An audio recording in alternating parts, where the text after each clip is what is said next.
రాష్ట్ర అవతరణ దినోత్సవాన్ని పురస్కరించుకొని మహబూబాద్ జిల్లా కేంద్రంలోని అమరవీరుల స్తూపం వద్ద అమరవీరులకు నివాళులర్పించి కలెక్టరేట్లోని జాతీయ పతాకాన్ని ఆవిష్కరించి పోలీస్ గౌరవ వందనాన్ని స్వీకరించారు. ఈ సందర్భంగా ఆయన మాట్లాడుతూ రాష్ట్రం అన్ని రంగాల్లో అభివృద్ధి చెందుతూ అందరి దృష్టిని ఆకర్షిస్తుందని, రాష్ట్రంలోని రైతులను దేశానికి ఆదర్శంగా నిలిపేలా ప్రభుత్వం వినూత్నంగా రైతు నేస్తమనే కార్యక్రమం చేపట్టిందని, ప్రభుత్వ పాఠశాలలను అమ్మ ఆదర్శ పాఠశాలలుగా తీర్చిదిద్దేందుకు అమ్మ ఆదర్శ కమిటీలను ఏర్పాటు చేసి మౌలిక వసతులు కల్పించేందుకు కృషి చేస్తున్నామన్నారు. స్వయం సహాయక సంఘాలకు ఆర్థికంగా చేయూతనిచ్చేందుకు పాఠశాలల విద్యార్థుల యూనిఫామ్ కుట్టించే పనులను వారికి అప్పగించామని, ప్రభుత్వ ఆసుపత్రుల ద్వారా ప్రజలకు మెరుగైన వైద్య సౌకర్యం కల్పిస్తున్నామన్నారు.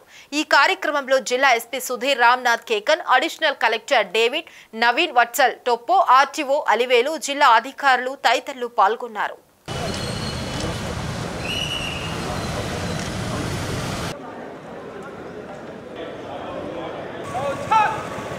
మన గౌరవ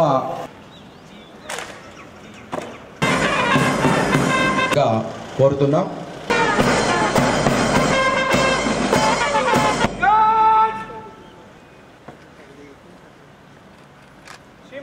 మన బిఆర్ అంబేద్కర్ గారికి విధంగా మన ఎస్పీ గారు కూడా వాళ్ళను అలంకరించి అదే విధంగా ఏసీ రవీకరణ కార్యక్రమం నిర్వహించడం జరిగింది.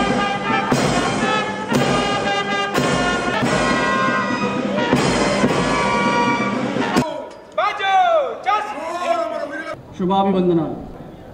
ప్రభుత్వం అభివృద్ధి సంక్షేమ పథకాలపై దృష్టి సాధించి 6 గ్యారంటీలను అమలు చేసుకునేందుకు డిసెంబర్ 28 నుంచి జనవరి 6 వరకు ప్రజాపాలన కార్యక్రమం నిర్వహించింది. ప్రభుత్వ అధికారులను ప్రతి పల్లెలకు, ప్రతి బస్తీకి పంపించి గ్రామ సభలు నిర్వహించి సంక్షేమ పథకాలు అర్హులైన ప్రజల నుండి దరఖాస్తు సేకరించి మరియు మహాలక్ష్మి పథకం, ఆరోగ్యశ్రీ మరియు గృహజ్యోతి అమలు జరుగుతుంది. తెలంగాణ రైతులు దేశానికి ఆదర్శంగా ఉండేలా సరికొత్త ప్రణాళికలు రూపొందించి రాష్ట్ర వ్యాప్తంగా రైతుల సమస్యలను పరిష్కరించేందుకు ప్రభుత్వ వినూత్నంగా రైతు నేస్తాం కార్యక్రమం చేపట్టింది.